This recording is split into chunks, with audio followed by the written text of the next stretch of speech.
Hey guys, welcome to episode 16 of Dash and Holmesy Take Your Hearts. I'm one of your hosts, Dash, along with my co-host, Holmesy. Hello. Bruh. Bruh. Bruh. I'm doing good, how are you?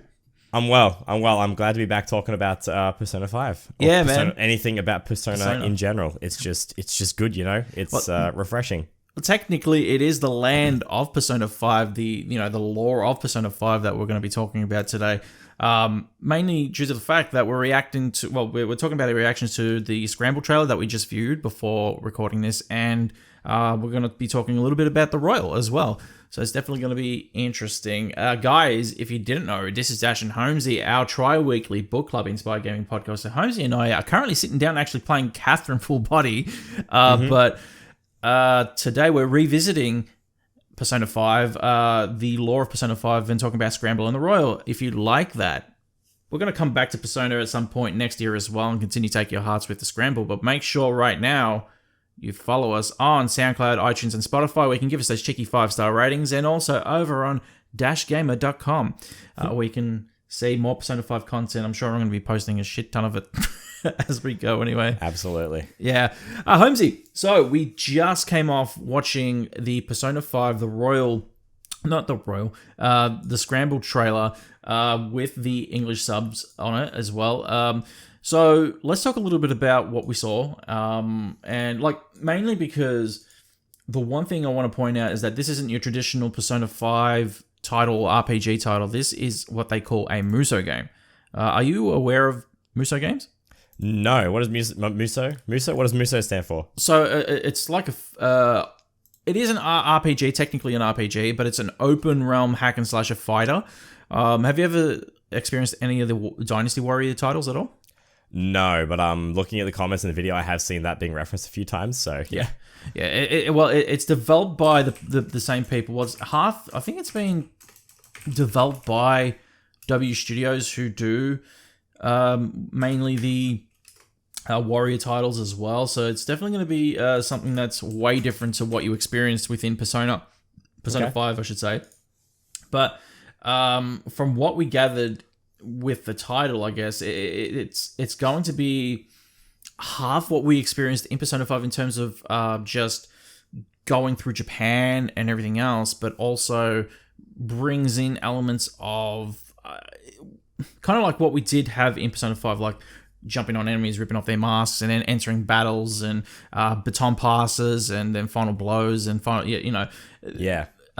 What were your first impressions actually viewing this altogether? The biggest thing for me is live combat. I very much like the games that I play are all obviously it's live and not turn-based and all that kind of stuff. They're usually the vast majority of stuff I play is like that. So yeah. Not to say I didn't like Persona 5 and the turn-based stuff and playing that and everything be very timed, but being able to free roam in combat, walk around, attack at will whenever you want, and do things literally just reactive and on the fly. I'm pretty excited to play Persona in that kind of space as opposed to doing turn-based stuff. I'm excited for it. So I will ask you, because you're a big Pokemon guy. Yeah. And I'm pretty sure we've brought this up before when we were doing the main series. What kind of did it deter you at all from being turn-based originally, or were you happy with the turn-based combat that you were presented with in Persona 5? I still don't mind turn-based combat. I think one of the first games that I really kind of got into and enjoyed. Obviously, Pokemon's Pokemon. It's been turn-based from the start, and it's always going to be turn-based. Disregard what's the fighting game for Pokemon again? I can't remember what it was called now. The Tekken one. You mean the Pokken tournament? Yeah, Pokken tournament. Yeah, disregard Pokken tournament. That's obviously not turn-based. No. But yeah, looking. I think it was Final Fantasy 13 was the first game I played that was turn-based, where I was like, this is really, really good. And they had it timed. They had a different where it was almost it was turn-based, but there was a countdown timer thing as you did your turn. Right? It was you could sort of it was still turn-based, but there was a timer to countdown when you could attack still. So that was really cool. I do like turn-based games still. I don't have this. I'm not opposed to playing them, but I definitely find playing a game that's live combat more interesting and engaging, I guess. You need to be alert at all times. Otherwise, if it's oh, okay, it's my turn now, I can sit here and chill and relax and plan out my next attack, whereas you got to do that like live in obviously in live gameplay. Yeah, exactly. It's not a strategic, obviously, live gameplay. You're just jumping in and pretty much with the mouso games that we're presented with, like pretty much the warrior games. You're presented with like a myriad of enemies just surrounding you. And I've noticed in one of the screenshots actually, and you're saying that there's one in the fight that you're having in the trailer, and he's in the city. Or Joker's in the city, and he's just like, the map is just red dots all around him, like everywhere. Yeah. So I especially love the fact though that when you're in battle and engaging with the enemies, you're not alone. Pretty much what was presented in like different Dynasty Warrior games as well. You still have your party with you, and you obviously have the Phantom Thieves with you. And one of the things I noticed though while the trailer played was baton passes.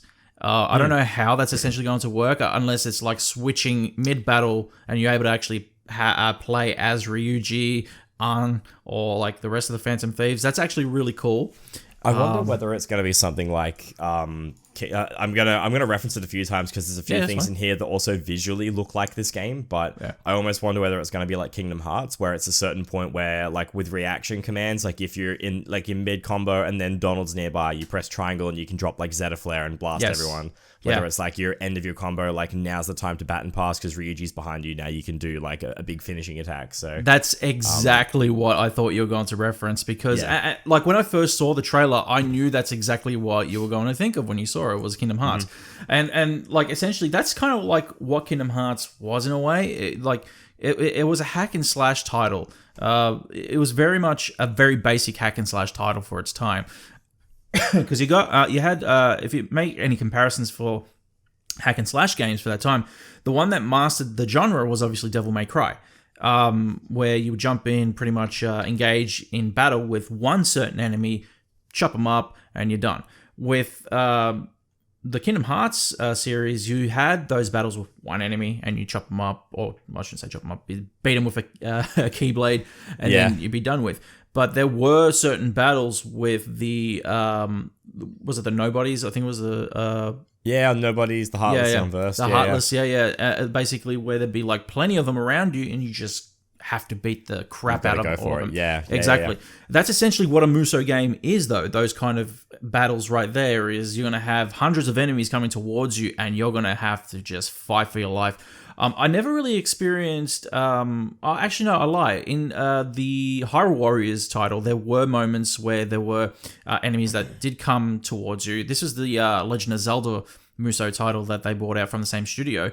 That basically, they had all the enemies that would come towards you. You'd have Link and Zelda at the beginning of the game. I can remember always the beginning of the game. Can't really remember much of the rest of it, but they would come towards you, would hack and slash all these enemies, and you'd have Zelda there helping you out as well. Cool. Couldn't really remember any kind of baton passes happening or any character switches happening mid-battle in the game. I do remember having the option of actually playing different characters in different levels throughout the title. But this is definitely going to be something unique if that's the case, where they have brought in that mechanic, as you said, that if your character's low on health, you can actually switch to Mickey or Donald, whoever is around you, to help you out. Whereas this game here will be, obviously, you'll have the Phantom Thieves around you to help you engage in battle. And one thing which was really cool that we saw in the trailer was having Morgana or Mona, switch in different form from his cat form. The car form, the car form, which was really cool. What are your thoughts on actually having the lore of Persona 5 now entering something that's a little bit more freeform, a little more flowing that direction that you kind of like in terms of engaging in an open world battle? Yeah, I think I guess a lot of people are going to be comfortable with, because at least to my knowledge, Persona 5 follows follows the exact same structure as Persona 4 and 3 and all that. It's kind of like the same sort of thing, like turn-based, different, not necessarily palaces and stuff, but like different, you go into a world, you're done, you get out kind of thing. I think like having a live open world sort of style game, I think it's going to be a good way to bring two different fans of genres together and see how they go. Because obviously you said like, is it Mouso? What was it? Mouso, yeah. Mouso players, and then like your Persona 5, like your JRPG, like that genre of game. two different communities going to come together and start playing this. It's going to be interesting to see who likes what and who doesn't like what, I guess, because there's aspects of both coming together.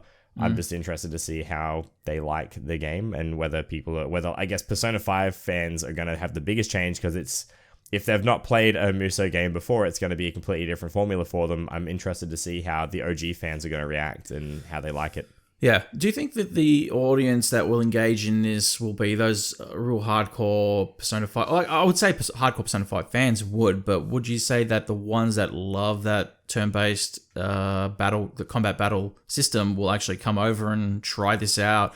Or at least like take a look at it and go, well, this might not be for me, but I really love the characters, so I really want to be engaged in what's happening, because it's actually been...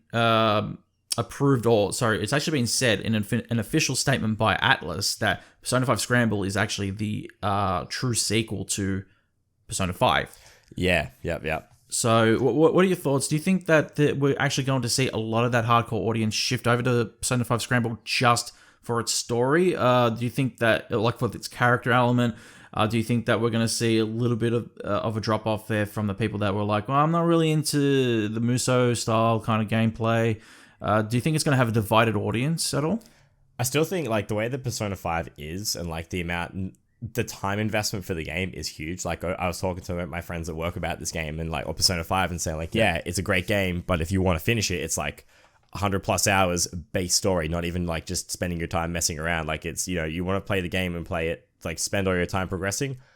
It's a lot of time. There's a big investment in getting that done. So I think that a lot of people that have spent that much time in the game are already the kind of people that would want to follow the story further and commit.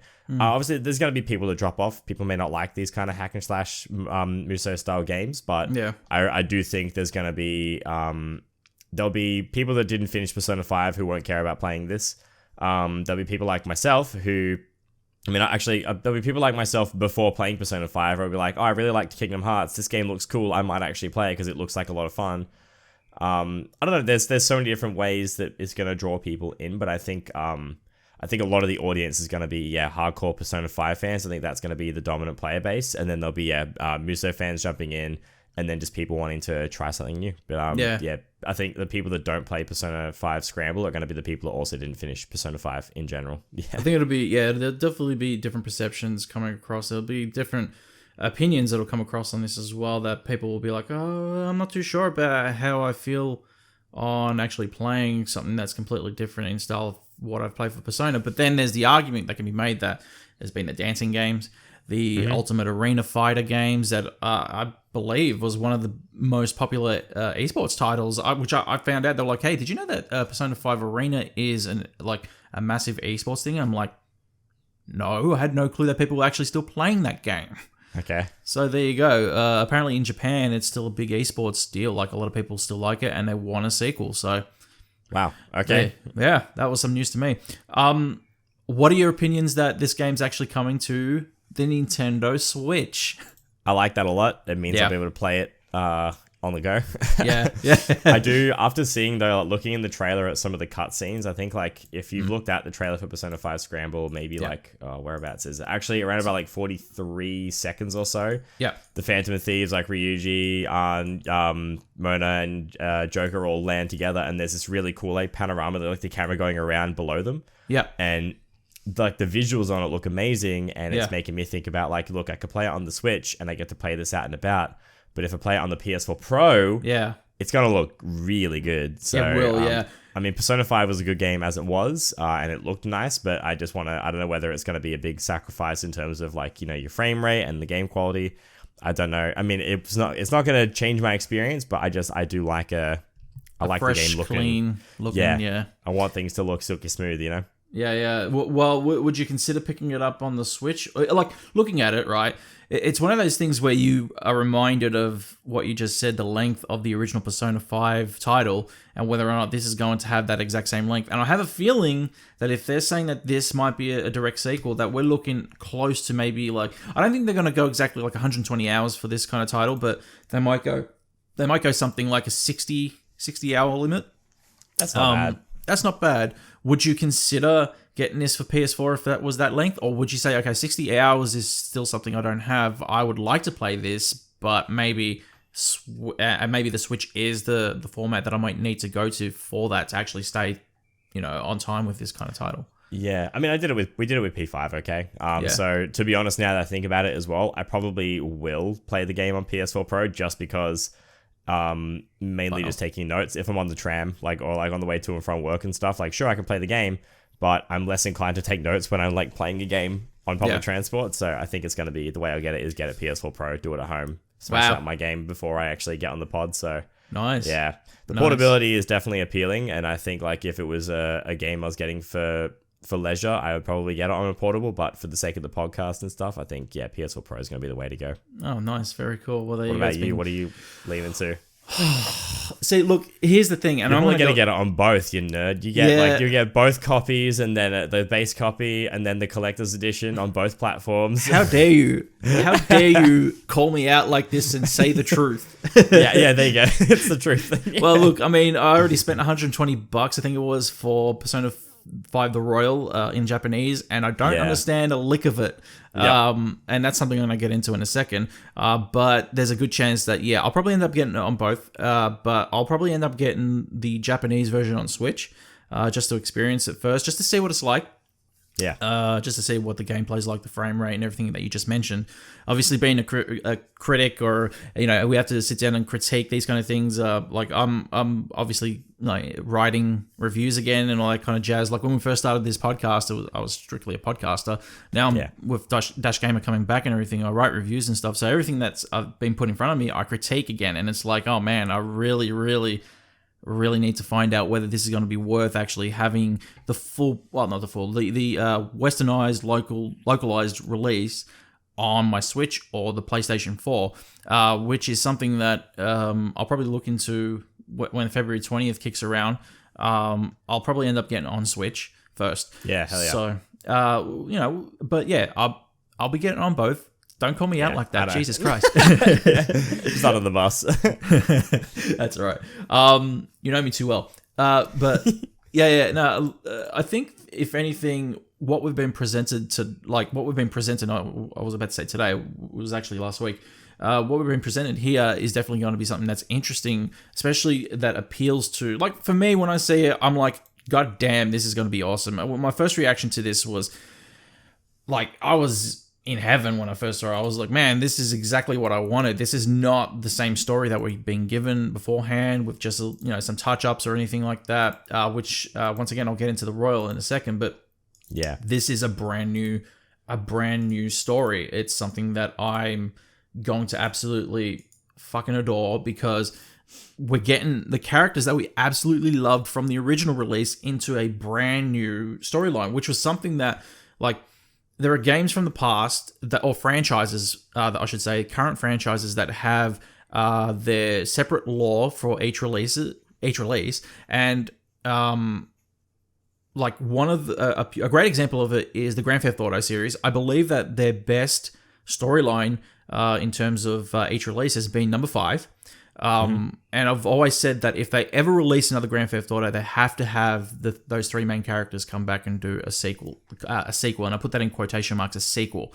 So it'd be like Grand Theft Auto 5 Part 2, because the story that they presented, I believe, moving on from Michael, Franklin, and Trevor would be a travesty, because what we were presented there would just take that franchise into another level if they brought those characters back again. Yeah. But with each release of Grand Theft Auto, they refresh the whole format. They bring it to a new place. And there are parts of the game where they're like, okay, we'll reference Vice City, or we'll reference San Andreas into the game, which obviously they heavily reference San Andreas. It's based in San Andreas in the game, but it's just that those 3 centralized characters within the title, those 3 protagonists, really kind of, I believe, propelled the Grand Theft Auto series into another level. Whereas with the Phantom Thieves in Persona, in the series, have revolutionized this franchise to another level, actually pushed it, propelled it. Because, not to say that Persona 4 wasn't revolutionary for the series, it really was. Yeah. I believe that people are actually connecting more with the characters that we're being given now than what they have in prior releases of Persona. Okay. Yeah, so it's just there's a certain storyline, certain lore that pushes and propels the series, and I believe that Persona 5 has done that and has like gone leaps and bounds beyond what other entries have in the past. Like their pinnacle game, yeah. Correct. Yeah, it's pushed it and had even just casuals like yourself, like other people that talk to me about it, say, "Man, Persona 5 is freaking amazing. I might go back and try out Persona 4 and everything else because I really haven't heard of the franchise before Persona 5." It says something. Yeah. So, I'm definitely keen on, especially because this is a unique spin-off for the franchise. They've never done something like this before, and certainly going to be somewhat intriguing, to say the least. Yeah, and it's canon. Like, it's good that it's not just like a random spin-off by like other like developers that have just been given, I guess, rights to publish a game, but it's like, oh, none of it's actually part of the story. It's just someone making like, here's your favorite characters. Now they can go and fight with things. Exactly. I'm glad that this is like a proper story spin-off and not just like just like a random game, a random entry that someone's just kind of been like, here you go, here's the rights to our characters, have a bit of fun, but it doesn't actually mean anything. Exactly, and that's always a risky move to give other developers and other studios, other publishers rights to characters that they don't technically own or have, and they're just writing crap. I believe that like Atlas overseeing most of this, which they are, which is great, overseeing most of the production in this, as well as half development for the title, will make this game feel like a Persona 5 title, will make it feel like a Persona title, a Persona 5 title to say the least, with that mouso element within it. So yeah, it definitely will be interesting when we see it in February, dude. Let's talk about the Royal a little bit. Now, I don't know a lot about this game. No, so you haven't actually... You've seen the trailers though, yeah? I have, but it was a long time ago. Yeah, I think it was a while ago, so I don't recall everything that is in the Royal. That's okay, because I think we discussed this, back at episode 15, which I'm pretty sure was our Royal special. You got to see the trailers, you gave a quick reaction to those, so for anybody who wants to know Holmesy's reaction, go back to episode 15.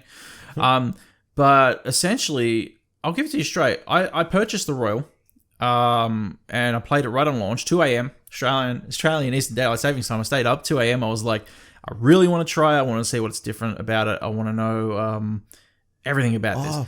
Yeah, this is all with that new girl that we see. Yeah, correct. Yeah. Kasumi Yoshizawa, I think, is her name. Might be hitting it right on the mark there, just from memory. But playing it, I will tell you this, that if you've played Persona 5 Vanilla, as they're referring it to now, this might be... It might be interesting because the amount of hours that I've put into Persona 5, it says, okay, I'll put it this way, without me knowing what Persona 5 is about, if I didn't do any of the hours that I have into the regular Persona 5, I probably wouldn't know what I'm doing right now with this Japanese release, because it's completely Japanese, there is no English subtitles, there's nothing. Like, there's no guidance, nothing. If you don't know Persona 5 at all, like the back of your hand, like I do right now, you'd be lost. But playing it, there, like, so far, I've only encountered 2 scenes with her, which is right at the start, which has been in a few trailers already. There is a moment. So if you recall, right back at the start of the game, you're actually in the casino and you're running. Yeah. And you're trying to escape. They've changed it up a little bit. So there is a scene where you actually run up the stairs as you're hiding, just after you're hiding from one of the security guards as he runs past you. And you run up those stairs, and then there's like a new scene where there's some scaffolding at the top. It's hard to explain, but once you see all this happen, you use your new feature, which is the hook blade, which wraps around the scaffolding, and you're able to just basically get yourself to the top of the scaffolding. You run through these doors, and then there's an action sequence where you're introduced to this new character. We don't know her code name yet. Which is quite interesting. But she helps you out with a battle to begin and understand some of the mechanics of the game. If you're fresh into the Persona 5 series, you're basically understanding. So this is a great way to enter Persona 5. If you have not played the original, I would probably recommend waiting. This is like saying, okay, you're playing Persona 5, but you're also playing the Adage. It's also almost like what you're doing right now with Catherine Full Body, Holmesy. Yeah. Like if somebody came to me and said, should I pick up Catherine or Catherine full body? You pick up Catherine full body. It's now the full experience. Yeah. Which is a shame because, like, in a way, it spoils. You've kind of spoiled yourself playing Persona 5.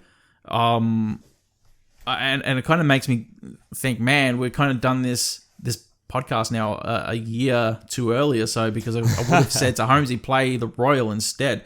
But from what I have played of it so far, there are two things I'll note. The game is polished. They have completely redone the graphics on the title. It looks brand new. Like, it feels like a new game as well. Like, I'm not going to go and tell you that it's completely new. It's the dialogue's different. I actually used Google Translate on my phone. I took some photos and snapped it just to see if any of the dialogue was different from what we played in the westernized and localized version of the title. It's the exact same, but there are new graphics. There's a polished feel to the game. It feels smoother. It feels better to play on a PS4 Pro as well. Because if you remember, I mentioned this, Persona 5 was actually a PlayStation 3 release. It was actually just redone for PlayStation 4. Yeah. But the game actually plays way better now. Load times are different. It's a lot faster. So, like when the calendar drops and you get the date, it's almost instantaneous. Okay. Yeah, but in terms of storyline, the only thing that I've gotten so far that's been different is that with the introduction of this new character, it seems like there's going to be a period or a point that's pretty much injected into the game that spins this out of control, and the story actually takes a turn. Spoilers ahead, from what I'm reading, there is going to be a part of this story that is going to be completely unexpected. Like, if you've played Persona 5, there's going to be a certain point where it kind of diverts from what you understand from the original. So it's almost like an alternative universe Persona 5 that you're going to be entering. Yeah. So that's all I've gauged from it, dude. But I'll tell you, it's certainly interesting from what I've played so far. Yeah, I mean, a lot of the comments I'm seeing on this, like looking at the YouTube videos too, it's like, what I think my favorite one. Let me go back and find it. Yeah. Give us a sec. That's right. There we go. Yeah. Atlas. So how long do you want to make Persona 5? Sony. Yes. Just like, and even longer. I already thought Persona 5 was long enough as it was. Like, it was a huge game, but yeah. Well, that's what I mean though, because Atlas have come out and said it's no longer than the original. It's not. It's not longer than the original. They said that, hey, there is a ton of brand new content in this game, but it's not longer than the original. And it's like that, and that's what I mean. So you could be like, if you've from what I'm hearing, you can play both versions of Persona 5, and it's like, okay, I am in Kamoshida's Palace right now. Like, I'm halfway through Kamoshida's Palace right now. I've experienced two things that are new. I won't mention because that's big spoilers. Yeah. But there are two things that I've experienced so far that have been brand new, which is awesome. But from what I'm hearing, there is a certain part of this, at least halfway through, where the story kind of takes there's a fork in the road. So it's either there's an original, you take the original plot line, or you go the brand new direction. And if the brand new direction leads me to a new palace, hey man, I'm going that way. Yeah, absolutely. What is different? Go the different way. Yeah, obviously. And we have seen snippets where there is a brand new palace. Like, we've seen that in the trailer. There is a brand new palace. We actually, and we've discussed this, we team with, Jesus Christ, what's his name? Jesus Christ, I'm forgetting his name. Pancake Boy. Akechi. Jesus, you remember the name and I didn't. Pancake Boy. Pancake Boy. Yeah. We team with Akechi in his black mask. Yeah. Which is confusing. So we've discussed this. Like, there have been theories of how this might be. There's been the theory that this might be a dream state universe. This might be like a dream state, a cognition that we're entering. Mm-hmm. But there's also almost like literally the whole story is like, it was all a dream. Now let's get back to the real Persona 5. Right. But there's also the chance that he survived the gunshot. Well, we didn't even know which one got shot, right? That's right. Yeah. So this could be past Shido's arc. This could be actually be in between Shido's arc and the final encounter near the end of the story. Yeah. It's quite interesting that we're teaming with Akechi here and we don't know what the fuck's happening. absolutely don't know what the fuck's happening. It's great though. I love it because I'm just excited for more Persona games, to be honest, man. Yeah, man. What we also discussed the other day as well, there was a piece of dialogue that I just encountered, and I messaged you about it, because the dialogue read that this is about Futaba not being Sojiro's biological daughter, and the discussion was with when you have this discussion with Sojiro after you actually find out about Futaba living in Sojiro's house, is that he says there was no father.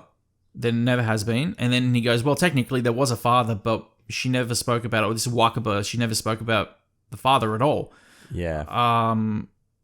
And she gave birth to Futaba as a single mum, and she raised her as a single mum. But yeah, there was no existence of a father. I never heard of him. She never spoke about him or anything. Something sparked in my head at the time. Wakaba was working closely with Shido the whole time before she committed suicide.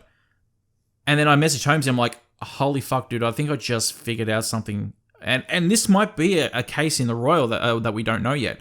And I said to Holmesy, I said, could we see a case where Shido might be Futaba's father? And yeah, this is something that has kind of been brought up in my head, like, oh shit, I might have just stumbled across something that might be a spoiler in my own mind.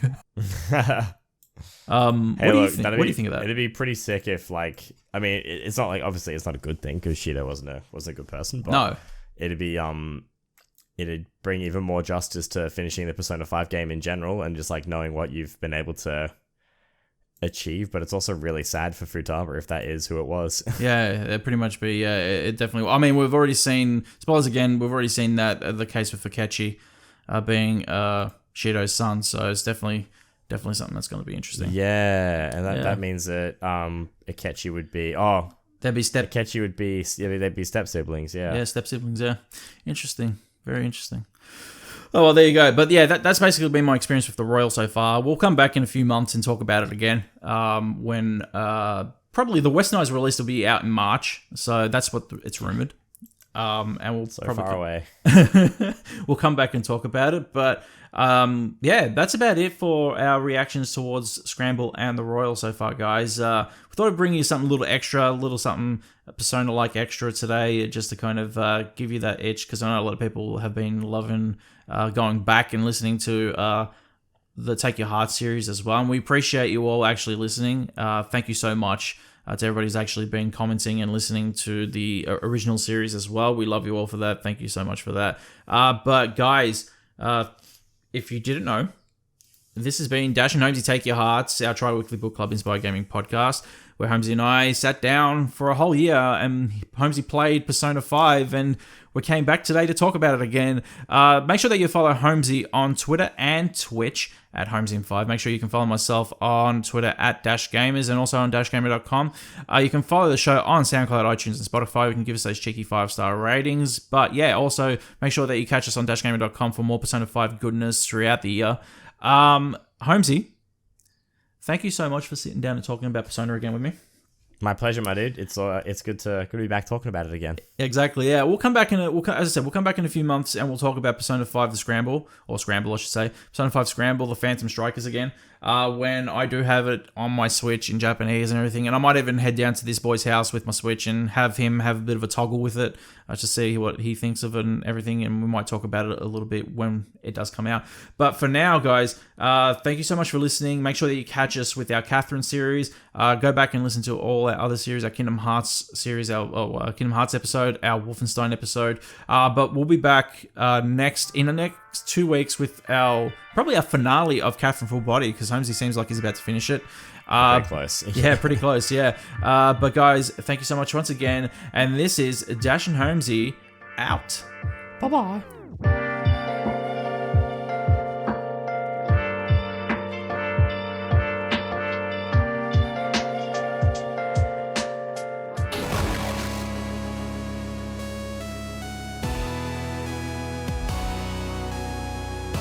DashGamer.com